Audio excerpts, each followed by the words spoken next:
Joining me at this point of time is Major Mohammad Ali Shah right now on the broadcast. I appreciate you joining me on the broadcast, sir. Thank you for speaking to NewsX. What essentially is your understanding of the tensions that are now escalating in this war conflict? Of course, we have already spoken about how crucial, making a peace pact into these series of event is. But at this given point of time, there are just countless deaths which are happening, at what an alarming rate when we talk about the airstrikes. And this specific action in point is the biggest airstrike that Israel has launched.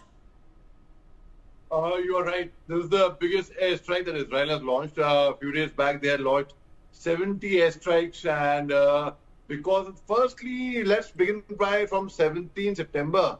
In the evening, when we got the news that there has been a cyber attack and people have been killed and wounded, for the first time ever we had heard of such a cyber attack where walkie-talkies, they were hacked and such kind of servers were hacked and such kind of an attack had taken place. Hezbollah reacted and then Israel reacted and it went on like that.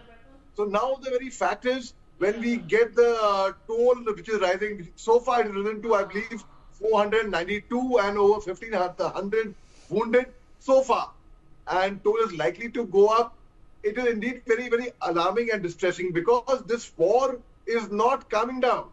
This fire is only going on and spreading and spreading. And the very fact is, they say a nick in time saves 9. This should have, US should have intervened, aggressively intervened, not just by saying it, but by doing it. But they also have their own self-interest in it, because they feel if the war goes on, if they continue helping Israel, their influence in that region will remain. As long as Israel is bombarding the other places, be it Gaza, be it in Lebanon, it's okay. But US would be feeling it, that's my perception, that as long as that's going on, they will keep on having a hold on it. And there's no end to it. That way, this war will go on further. And my greatest fear is it will escalate in such a way that nobody would be able to control it. Today, there have been protests in Israel on Netanyahu's government, in fact, who rise up for humanity. They don't want bombardment. It's not about Arabs or about Jews only. It's about humanity. So humanity is above every religion in the world, in fact. So when you find innocents in Gaza, there were over 41,000 innocents, women, children, elderly who had died, civilians who had died. So here, had Israel targeted Hamas, specifically Hamas, then no one would have had an issue. But targeting Hamas is very complex because they've got tunnels underground, and especially they've made tunnels under schools, hospitals. That's way. But now when Hezbollah steps in and Israel reacts to Hezbollah, and then so there is only give and take. There is back and forth. There is no end to it. I'm seeing here, unfortunately, only one end could have been there, which would be US would have walked the talk. That would have been the only end. Otherwise, India could have played a very, very good role as an interlocutor, because India is in good terms with Israel also, with Iran also, with other countries, with everyone, barring China and Pakistan. That's very relevant over here. But then, India could have actually played a very, very good role as an interlocutor. But US, it should have been initiated by US, because the stakeholders, Qatar, Egypt, they were partially ready. They were peace talks. But the OIC, the Organization of Islamic Countries, they also are not on the same page. There's no unity amongst them as well.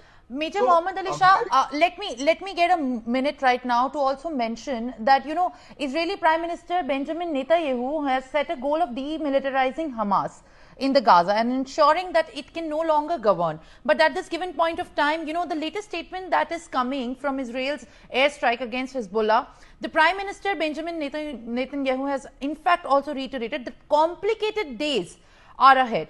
He has also made a big statement clarifying Israel's policy, stating that Israel will not wait for the threat. It is way ahead of it. Now, these are the comments which are right now only adding fuel to the fire.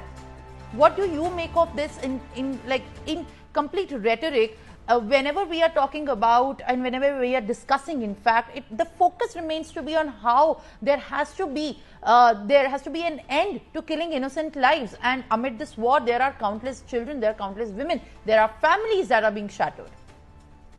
Right. You know, whenever a war takes place between anywhere, because we saw it happening in Russia-Ukraine war as well, the first casualty that happens is of truth. There is a lot of information warfare from both sides that takes place. And there have been experts who have said that apparently Israel is deliberately targeting journalists because they report. But the very fact is, whether they are deliberately targeting or not, whether it's collateral damage or not, the loss of any civilian anywhere is not accepted. The International Court of Justice had declared President Putin as a war criminal when there were mass strikes in Ukraine and a lot of civilians had died. But the International Court of Justice did not name Netanyahu as a war criminal, despite the fact that there were over 41,000 deaths of civilians in Gaza. So there is no end to it. I'm saying because the reason is, you know why?